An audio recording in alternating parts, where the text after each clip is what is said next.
I got into sim racing completely by accident. My partner and I bought a cheap wheel to mess about with a bus simulator, of all things. Then I spotted Gran Turismo 7 going cheap, and I thought, why not? Let's give it a try. And that was it. I was hooked. So if you've been watching sim racing for a while now, following your favorite creators, feeling that quiet itch to have a go yourself, but something keeps holding you back, I get it. Maybe it's the cost, maybe it's the gear, maybe there's a voice telling you that you've left it for too late.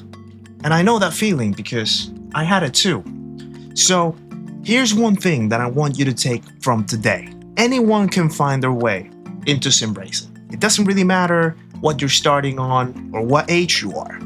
So let's talk about how you get stuck in. So before we go any further, let's clear away the 3 things that tend to stop people getting started, because none of them hold up the way you'd think. The first is the cost.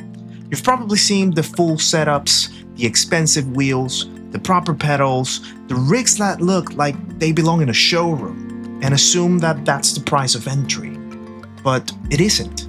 Mine started on a cheap wheel, and I had no business being any good. The second is the gear itself. The worry that without all that kit you don't really stand a chance. And the third is age.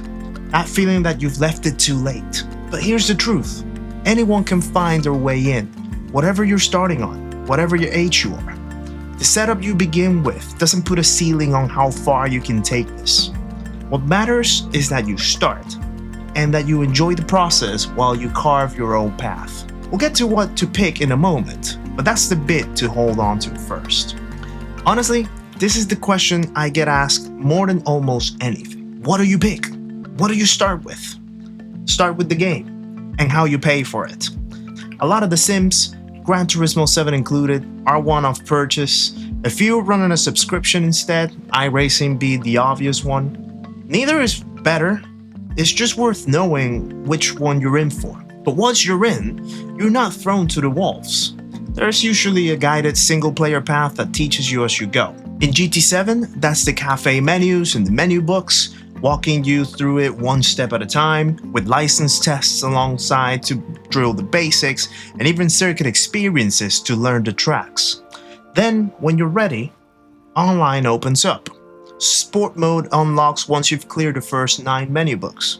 So there's some single player to get through first, and that's no bad thing. You'll have found your feet before you line up against real people. And it's not a free-for-all either.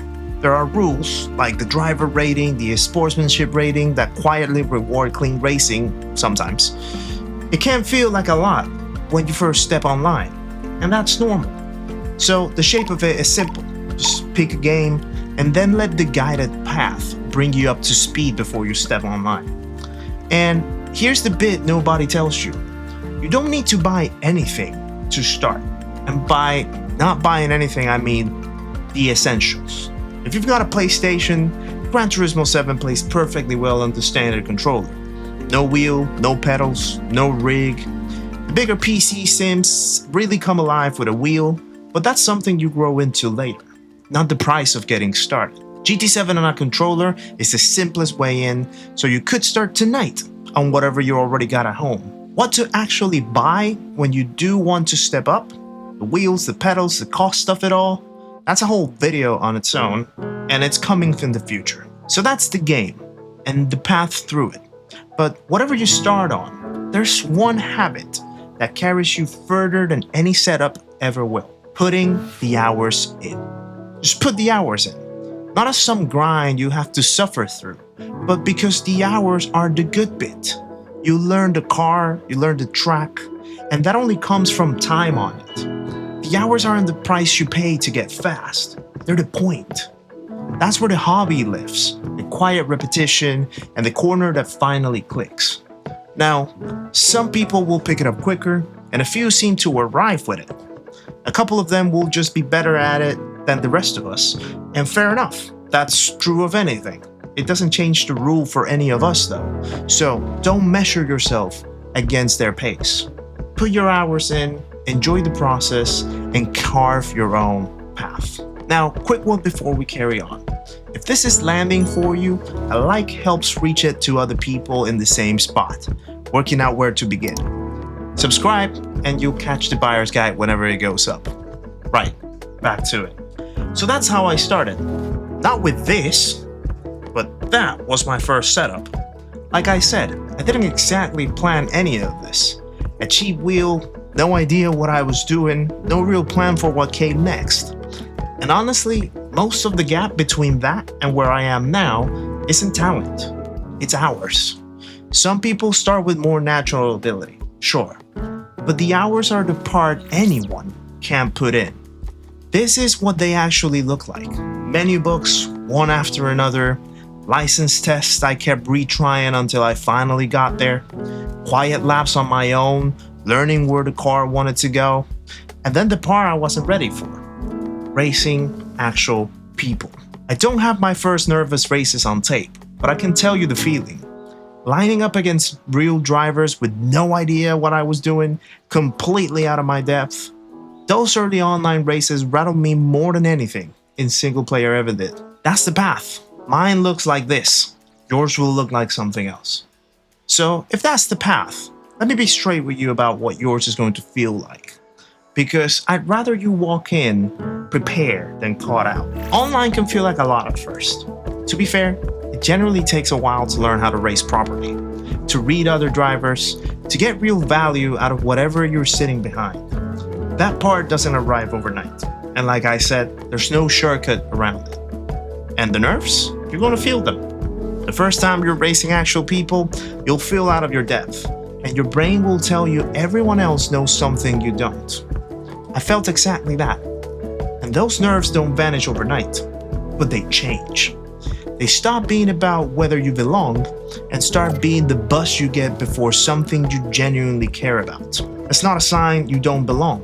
It's the sign that every one of us started exactly where you are now. A wheel will pull you in deeper than a controller. That's just honest. And some sims run on a subscription that adds up over time. None of that is a wall though. It's just the shape of the thing. And now you know it going in. So that's the honest picture. And I'll tell you what I keep coming back to after all of it. We're lucky to get to do this at all. Think about it. A place where you can feel real competition, real pressure, and do it from a chair in front of your room. Far safer and far more accessible than going wheel to wheel out on a real track. Not everyone gets that chance. In my experience, it really is a bit of a blessing being part of this. So I'll leave it where the whole thing started. Just give it a go and get stuck in. You don't need to wait for the next video or buy a single thing to do that. If there's a console in the house, your first lap's already waiting. And when you do, come and tell me about it down in the comments. If you've already been racing a while, I'd love to hear what those early days were like for you. If you're still sitting on the fence, tell me what's holding you back. And whichever camp you're in, tell me the goal you're chasing, the thing you're hoping to get to. Who knows? Maybe one day, you'll be the one sharing your own journey. That's roughly how mine started too. Now, when you do want to kit yourself out properly, the wheel, the pedals, what it all costs, that's gonna be in a video in the future. And if you want more of this kind of thing, more on getting into sim racing and getting better once you're in, subscribe and stick around. If this one helped, a quiet light before you go. And I'll see you on the next one. Take care.